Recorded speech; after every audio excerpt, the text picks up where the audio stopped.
I think the situation happens a lot summertime, so these cheaper inflatable pools for kids. So you got yourself a little hole, yeah? You will find it.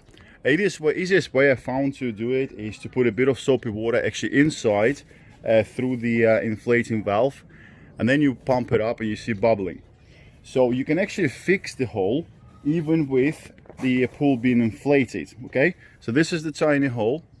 Let me just zoom in.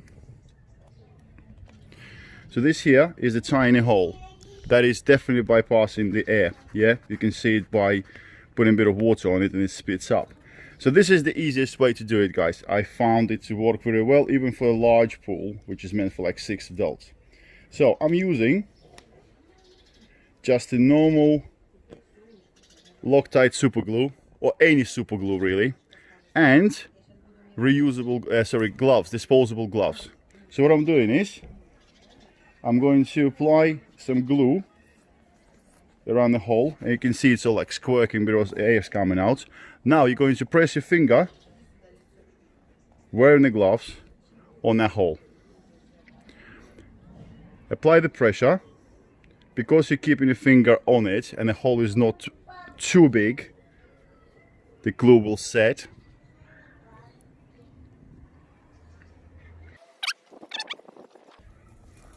Okay, so glue is now set.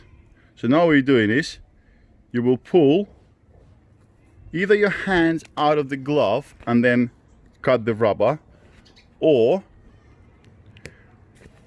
pull your finger away from the area where you glued. As you can see, the rubber from the glove, the latex, actually stuck to the surface now. And now, just rip it off. Or you can cut it. So now you have a patch right over the hole, which is not leaking. And best part is you didn't have to deflate it. Nice and simple and fast.